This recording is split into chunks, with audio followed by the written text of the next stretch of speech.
وقال نوح رب لا تذر على الأرض من الكافرين দাইয়ারা। নূহ আলাইহিস সালাম দোয়া করে, আল্লাহ যেহেতু আমার দাওয়াতের বিনিময়ে আমার বংশের লোকেরা কালেমা পড়বে না, আপনাকে আল্লাহ বলে মানবে না, ও দয়ার মালিক, ও দয়ার আল্লাহ, এদেরকে আপনি এমন করে ধ্বংস করে দেন যাতে এদের বাড়িঘর না থাকে, এদের কোনো চিহ্ন না থাকে। আল্লাহ আপনার অবাধ্য গোষ্ঠীকে ধ্বংস করে দেন। আমার আল্লাহ নূহ আলাইহিস সালামের দোয়া কবুল করলেন। আল্লাহ কয়, দোস্ত আপনার এই 40 জন বান্দা বান্দি, আপনার এই 40 জন উম্মতকে নিয়ে আর টোটাল প্রাণীদের এক একটা করে জোড়া আসবে এমন একটা কিস্তি বানান। আমার আল্লাহ কয় অচিরেই মহাপ্লাবন শুরু হয়ে যাবে, আমি সব ধ্বংস করব। আমার আল্লাহর অর্ডার পাইয়া নূহ আলাইহিস সালাম এবার কিস্তি বানায় ফেললেন। জোরে কোন সুবহানাল্লাহ। আল্লাহ পাক বললেন, তোমার জন্য আমি আল্লাহ যেই সঙ্গিনী আমি আল্লাহ বানাইলাম, এই সঙ্গিনী তোমার জন্য বৈধতা করার জন্য। আমি আল্লাহর একটা হুকুম যদি মান্য করো, তোমার জন্য বৈধতা হয়ে যাবে। কি বৈধতার নিয়ম? আল্লাহ পাক বললেন, রে আদম, আমি আল্লাহ সব পয়গম্বরের শেষে আমার একজন মহাপয়গম্বর আমার বন্ধু, এই বন্ধুর উপরে তুমি যদি 3 বার অথবা 11 বার দুরূদ শরীফ পাঠ করো, এই দুরূদ পাঠ করার কারণে হাওয়া আলাইহিস সালাম তোমার জন্য বৈধ হয়ে যাবে। আদম আলাইহিস সালাম দুরূদের আমল করিয়া হাওয়ার নিজের সাথে জড়ায় নিলেন, আল্লাহ বৈধতা করে দিলেন। এবার আল্লাহ পাক বললেন, ইয়া আদম উসকুন ইয়া আদম ওয়া আনতা যাওজুকাল জান্নাহ। আল্লাহ কয়, আদম রে, তুই আর তোমার স্ত্রী দুজন মিলে জান্নাতের ভিতরে বসবাস করো। এখান থেকে একটা সবক নিতে হবে, বসবাসের ক্ষেত্রে স্ত্রী স্বামীর অধীনে। কে কার অধীনে বলেন? স্ত্রী স্বামীর অধীনে। স্বামী যেইখানে স্ত্রীকে রাখবে ওইখানে স্বামী স্ত্রী বসবাস করবে। এজন্য আল্লাহ পাকের বিধান, স্বামী তার সাধ্য মতো যেই জায়গায় স্ত্রীকে রাখবেন ওই জায়গায় স্ত্রী বসবাস করতে হবে। স্ত্রী কোনো চোচরা করতে পারবে না। তবে স্বামী বেচারার বুঝতে হবে, যেই মেয়েটা আমার জন্য ছিল অবৈধ, যেই মেয়ের দিকে তাকানো ছিল আমার জন্য নাজায়েজ, যেই মেয়েকে ধরা ছিল আমার জন্য নাজায়েজ, ইসলামের শরীয়ত মোতাবেক যাকে আমি ইসলাম দিয়া রাসূলের বিধান দিয়া তরিকা দিয়া যাকে আমার জন্য বৈধতা করে নিলাম, তার সমস্ত দায়িত্ব আমার নিতে হবে। তবে বসবাসের ক্ষেত্রেও শরীয়তের বাইরে কোনো বিধান পালন করা যাবে না। কথা কোন ঠিক না বেঠি? শরীয়তের বাইরে কোনো বিধান পালন করা যাবে না। তুমি রইছো বাইরে, তোমার স্ত্রীর খবর নাই কোথায় থাকে। তুমি বিদেশে চলে গেলা 2-3 বছর 5 বছর, তোমার স্ত্রীর খবর নাই, তুমি কই রাখছো। এজন্য আল্লাহ পাকের বিধান, সমস্ত স্বামীর দলের লোকদের প্রতি আমার আল্লাহর আহ্বান, ওই আদমের ওই বিধান দ্বারা উসকুন ইয়া আদম ওয়া আনতা যাওজুকাল জান্নাহ। এ আদম রে, তুই আর তোর স্ত্রী জান্নাতের ভিতরে বসবাস কর। এখানে দ্বারা মুফাসসিরে কেরাম বলেন, সমস্ত স্ত্রীরা বসবাসের ক্ষেত্রে স্বামীর অধীনে। স্বামী সাধ্যমতো তার স্ত্রীকে পর্দার বিধানে রাসূলের তরিকা মোতাবেক তার যেরকম অ্যাবিলিটি অনুযায়ী শরীয়ত মেনে স্ত্রীকে বসবাসের উপযোগী একটা জায়গা করে দিতে হবে। এটা স্বামীর অধিকার, এটা স্বামীর দায়িত্ব স্ত্রীর প্রতি। এরপর আল্লাহ কি কয়, ওয়াকুলা মিনহা রাগাদান হাইসু শিতুমা। আল্লাহ কয় দুজন মিলে জান্নাতে বসবাস করো। ওয়াকুলা মিনহা হাইসু শিতুমা। আল্লাহ পাক বলেন, ও আদম রে, দুজন জান্নাতের ভিতরে বসবাস করো, তবে খাওয়ার ক্ষেত্রে ওয়াকুলা মিনহা রগাদান হাইসু শিতুমা, তবে খাওয়ার ক্ষেত্রে তোমাদের দুজনের স্বাধীনতা করে দিলাম। আপনার স্ত্রীকে আপনি কোনো কিছু খাওয়াইতে বাধ্য করতে পারবেন না। আপনার মনের যেটা চাহিদা আপনি সেইটা খাবেন, আপনার স্ত্রীর মনের যেটা চাহিদা সেইটা খাবে। তবে খাবারের বেলায় বৈধ অবৈধ আছে না নাই? হালাল হারাম আছে না নাই? হারামের থেকে দূরে থাকতে হবে। বসবাসের ক্ষেত্রে স্ত্রী আপনার আন্ডারে, খাবারের বেলায় স্বাধীনতা দিয়ে দেন। আপনার স্ত্রী ভর্তা খাইতে পছন্দ করে, থাক তুমি ভর্তা করে খাও, আমি অমুকটা খাইতে পছন্দ করি, আমার জন্য এটা ব্যবস্থা করে দাও। খাবার বেলায় আমার আল্লাহ স্বাধীনতা দিয়ে দিলেন। আর আল্লাহ পাক বললেন, ওয়ালা তাকরাবা হাযিহিশ শাজারাতা ফাতাকুনা মিনাজ জালিমিন। আল্লাহু আকবার বলেন। আল্লাহ কয়, এবার আমি আল্লাহর একটা নিষেধ শুনে নাও। ওয়ালা তাকরাবা হাযিহিশ শাজারাতা, আল্লাহ কয় আদম আর হাওয়া শুনিয়া নাও, জান্নাতের ভিতরে একটা গাছ আছে। আমার আল্লাহ পাক বলেন, এরে আদম ওই গাছের কিনারাও যাবা না, গাছের ফল ধরবাও না, গাছের ফল খাওয়া না। বিধানটা কার? জোরে কোন কার? এখান থেকে আমি কিন্তু একেবারে আদম থেকে টানতেছি। জুমায় যদি না আসেন বুঝবেন না, প্রতি জুমায় আগে আসতে হবে। গুরুত্বপূর্ণ আলোচনা চলবে একেবারে কুরবানির এক পর্যন্ত। যারা পিছিয়ে আসবেন কিচ্ছু বুঝবেন না। ইতিহাস জানা দরকার আছে না নাই? কথাখান আছে না নাই? আল্লাহ পাক বললেন, আদম জান্নাতে বসবাস করো, আর ওই গাছের কিনারায় যাওয়া যাবে না। বিধানটা কার? এখন আপনাদের একটা প্রশ্ন আসতে পারে, বসবাসের বেলায় আল্লাহ সুযোগ দিলেন, খানার বেলায় স্বাধীনতা দিলেন, একটা গাছ, যেই গাছটা হারাম কোনো গাছ না, যেই গাছটার ফলও হারাম না, কিন্তু আল্লাহ পাক কেন বললেন ওই গাছের কিনারাও যাবা না, ওই গাছের ফলও খাওয়া না? এটা কেন বললেন? এখান থেকে মুফাসসিরে কেরাম বয়ান করেছেন, কারণ গাছটা বৈধ না অবৈধ, তার ফলটা হালাল না হারাম, ওদিকে লক্ষ্য করা যাবে না। প্রত্যেকটা পয়গম্বরের জন্য আমার আল্লাহ বিধান দিয়েছেন, ও নবীর উম্মতেরা, তোমার আকল খাটাইয়া ধর্ম পালন করলে চলবে না, তোমার আকল খাটাইয়া ইসলাম মানলে চলবে না। তোমার আকল আল্লাহর কাছে কোনো দাম নাই। আমার আল্লাহর বিধানই চূড়ান্ত কামিয়াবের ফাইসালা। কথা কোন ঠিক না বেঠে? তোমার আকল কি বললো ওটা না, মানার নাম আব্দিয়াত, না মানার নাম কামিয়াব না। আমার পীর সাহেব রসুলপুরি রহমাতুল্লাহ আলাইহি বলতেন যে মানলে জান্নাতি, মানলে আবু বকর, না মানলে আবু জেহেল। মানলে কামিয়াবি, মানার ভিতরে কামিয়াবি, না মানার ভিতরে কামিয়াবি নেই। কথা বল ঠিক না? ওই গাছের কিনারায় যাওয়া যাবে না তো যাবে না, কারণ অর্ডারটা কার? আপনারা কথা কন না, কার অর্ডার? আল্লাহ। ইতিহাস জানেন আপনারা, আমি একেবারে সংক্ষেপে আগাবো কারণ অনেক সময় লাগবে বলতে। তো আদম আলাইহিস সালাম যেভাবেই হোক শয়তানের প্ররোচনায় পড়ে ওই গাছের কিনারায় গেলেন, ফল ছিললেন, ফল খাইলেন, জান্নাতের পোশাক পরে গেল। বিশাল ইতিহাস। আল্লাহ কয় আর জান্নাতে থাকা যাবে না, এবার তোমরা দুজন, তোমাদের দুজনকেই জান্নাত থেকে ট্রান্সফার করা হবে। ভাই আমার আল্লাহ পাক রব্বুল আলামিন আদমকে আর হাওয়াকে দুজনকে আমার আল্লাহ জমিনের ভিতরে ছেড়ে দিলেন। একজনকে আমার আল্লাহ আদম রে আমার আল্লাহ পাক পাঠিয়ে দিলেন বর্তমান ইন্ডিয়ার ভিতরে চরণদ্বীপ নামক একটা জায়গা। এই জায়গার ভিতরে আমার আল্লাহ আদম আলাইহিস সালামকে পাঠিয়ে দিলেন।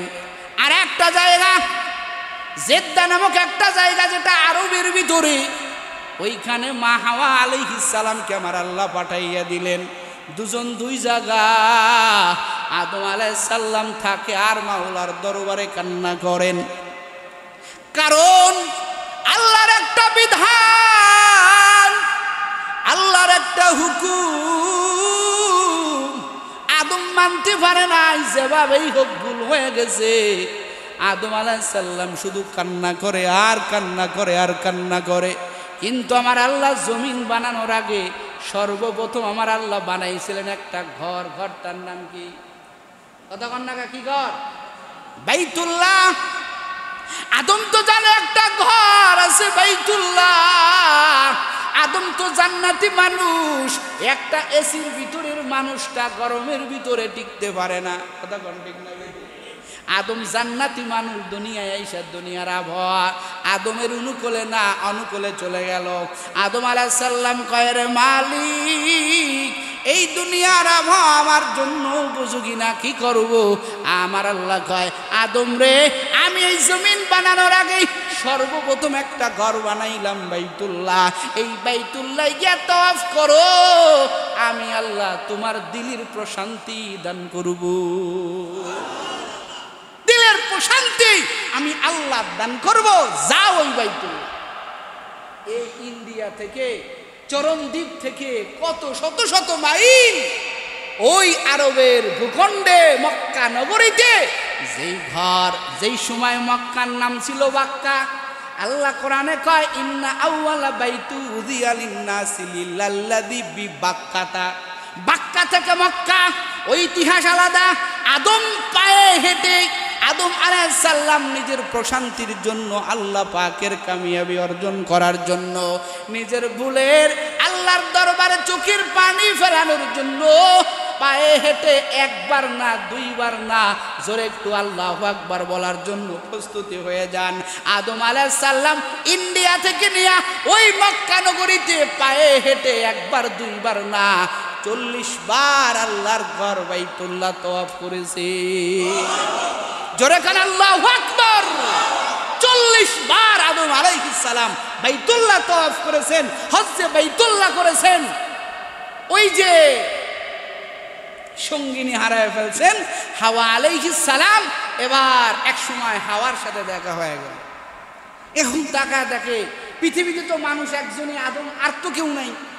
এবার আদম আলাইহিস সালামের সাথে মা হাওয়া আলাইহিস সালামের সাথে দেখা হয়ে গেল।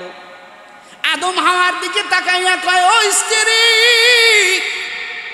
কত বছর আমি আমার ভুলের জন্য আল্লাহর দরবারে কান্না করেছি, আমি তোমাকেও পাই না, তোমার সাথে আমার মোলাকাত হয়ে গেল। আদম পাইছে হাওয়ার, হাওয়া আলাইহিস সালাম পাইছে আদম রে, দুজনের মোলাকাত হয়ে গেল। কোন জায়গা? বর্তমান যেই জায়গার নাম হলো আরাফার ময়দান। এই আরাফার ময়দানকে কেন আরাফা বলা হয়? আরাফা ইয়ারিফু মানে চেনা জানা সাক্ষাৎ হওয়া। এই ময়দানের নাম কেন আরাফা রাখা হলো? অতীত হিস্টোরি, অতীত কিসসা সাক্ষী দেয় আদম আর হাওয়ার দুনিয়ার মাঝে আইসা, দুনিয়ার ভিতরে আইসা যেই জায়গায় মোলাকাত হয়েছিল, নিজেদের সাথে আবার পরিচয় হলো, আবার সাক্ষাৎ হলো, ওই জায়গাটা কোনো জায়গা না, ওই জায়গা হলো আরাফার ময়দান। এই দুজনের সেই সাক্ষাতের স্থানটা আমার আল্লাহ আরাফা নামক জায়গা নামকরণ করে দিলে। দুজনের যেহেতু দীর্ঘদিন পরে আবার দুনিয়াতে মুলাকাত হয়েছিল, সাক্ষাৎ হয়েছিল, এজন্য জায়গাটার নাম হয়ে গেল আরাফা।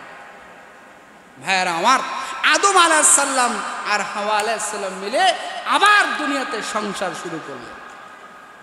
এবার আসেন, আমার আল্লাহ হাওয়া আলাইহিস সালামের গর্ভের ভিতরে আমার আল্লাহ প্রথম বছরে 2টা সন্তান দিলেন।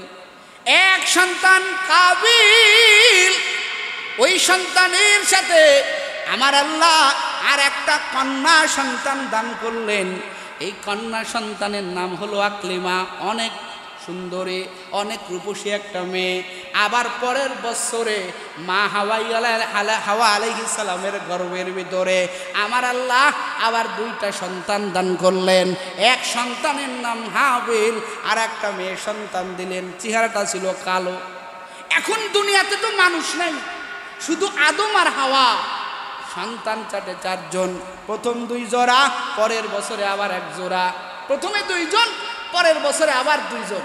এখন আদমের শরীয়ত হলো, আল্লাহ পাক বললেন, আদম, তোমার আগের বছরের যেই ছেলে মানে কাবিল আর পরের বছরের মেয়ে ওই কুস্তি মেয়েটা, এদের সাথে বিবাহ করে দাও, আর আগের বছরের মেয়ে পরের বছরের ছেলে হাবিলের সাথে বিবাহ বন্ধনে আবদ্ধ করে দাও।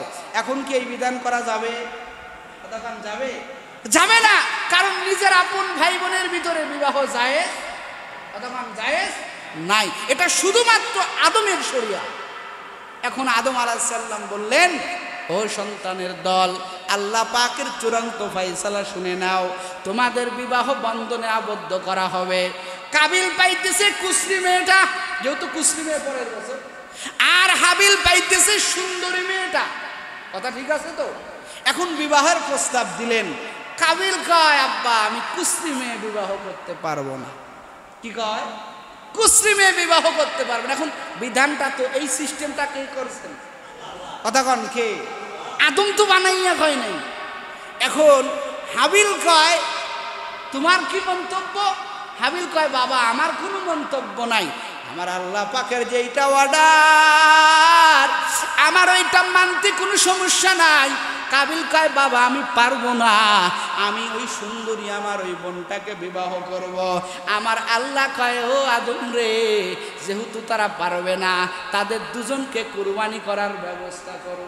কুরবানি তো আমগো কুরবানি আর তাদের কুরবানি একটু পার্থক্য ছিল। কি পার্থক্য? আল্লাহ কয়, ও আদম, দুজনকে কুরবানির পশুটা ওই পাহাড়ের উপরে দুজনের কুরবানির পশুটা বেঁধে রেখো। আসমান থেকে যার কুরবানির পশু আগুনের মতো গুলাইসা যার কুরবানির পশুটা পুরাইয়া দিবে, তার কুরবানি কবুল হয়ে যাবে। কুরবানি কবুল হওয়ার একটা আলামত ছিল আল্লাহ পাকের পক্ষ থেকে যার কুরবানিটা আগুনের গুলাইসা পুরাইয়া দিবে, তার কুরবানি কবুল হয়ে যাবে। এবার এই কথা বলার পরে এবার দুই সন্তান কাবিল এবং হাবিল, দুইটা পশুটা এই আদমের আলাইহিস সালামের দুই সন্তান ওই পাহাড়ের উপরে দুজনের কুরবানির পশু রাখলেন। এখন আপনাদের কাছে আমার প্রশ্ন, মনের নিয়ে হাবিলের ভালো না কাবিলের ভালো? কথা কয় না কেন? হাবিল তো আল্লাহ পাকের বিধানের উপরে অটুট, কিন্তু কাবিল তো আল্লাহর বিধান মানতে রাজি নাই। কারণ কুরবানি এখান থেকে সবক নিয়ে নেবেন। কুরবানি কিন্তু বাবা বড় মোটা তাজা, বড় হস্তি, বড় রকমের টাকা, বড় অ্যামাউন্ট, এটা আল্লাহর দরবারে পৌঁছে না। কুরবানি পৌঁছে একমাত্র দিলের তামান্না আর দিলের নিয়ত। কথা কন ঠিক না বেঠি? আল্লাহর কুদরত হাবিলের কুরবানি পশু পুরায় নিল আল্লাহ, তার মানে হাবিল জিতে গেল। ওই সুন্দরী মহিলাটা, সুন্দরী মেয়েটা হাবিলের ভাগ্যে লেখা। এবার কাবিল কয়, বহুত বললাম হইল না, চেষ্টাই তো হইল না, এবার অপচেষ্টা করতে হবে। কি চেষ্টা করতে হবে? কয় কৌশলে হলো না, এবার অপকৌশল অবলম্বন করতে হবে। পৃথিবীতে দেখবেন যত নাস্তিক, যত বেঈমান, তারা যখন চেষ্টায় না পারে, কৌশলে যখন না পারে, তখন অপকৌশল শুরু করে। কথা কন ঠিক না? এই জমিনের ভিতরে সাক্ষী হয়ে থাকবে যত বেঈমান, যত নাস্তিক, তারা যখন কৌশলে কোনো জিনিস আত্মসাৎ করতে পারে না, কোনো জিনিস অবৈধভাবে গ্রহণ করতে পারে না, জোর করে নিতে পারে না, তখন অপকৌশল করে। কথা কন ঠিক না? এবার আদম আলাইহিস সালাম দুই সন্তানকে রেখে আদম গেলেন আরাফার কি হজের ময়দানে বাইতুল্লাহ তওয়াফে। এদিকে কাবিল কয়, এখন আর কৌশল করলে হবে না, এবার অপকৌশল শুরু করতে হবে। এবার কাবিল হাবিলকে ডাকিয়া বিভিন্নভাবে টর্চার করলো, কিন্তু মানে না। এক পর্যায়ে কাবিল হাবিলকে হত্যা করলো। জোরে কান নাউজুবিল্লাহ। কাবিল কি করলো? হাবিলকে হত্যা করলো। লম্বা কথা। আদম আলাইহিস সালাম ফিরে আসলেন, আয়েশা দেখে হাবিল নাই, কাবিলও নাই। স্ত্রী হাওয়া আলাইহিস সালাম কান্না করতেছে। কান্না করো কেন?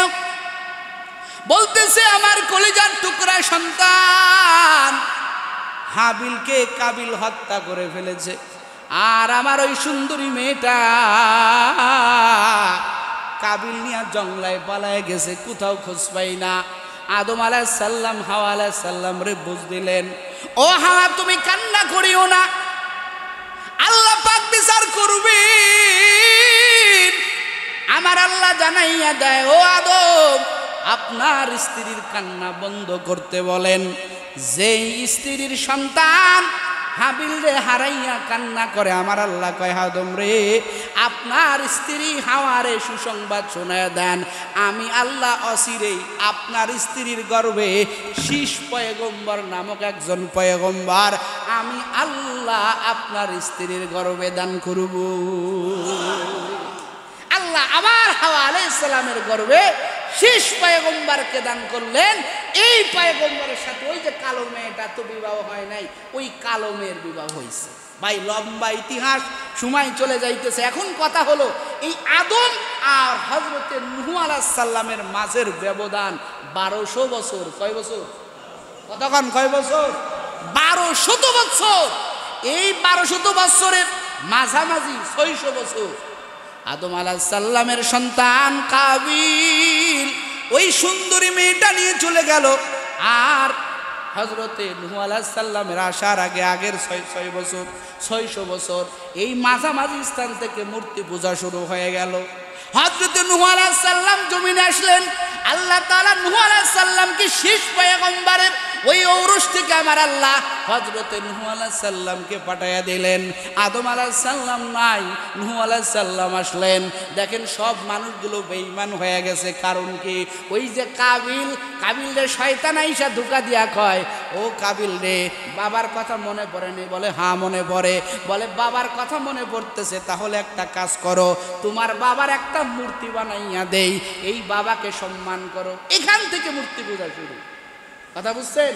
এই কাবিলকে শয়তান ধোঁকা দিল। যেহেতু শয়তানের ধোঁকা খায়া খায় এ পর্যন্ত আসছে, এবার নেক্সট সূরাতে বাবার মুহাব্বতের কথা স্মরণ করিয়া আদম আলাইহিস সালামের আকৃতিতে পুতুল বানাইয়া এবার এটার পূজা করতে শুরু করলো।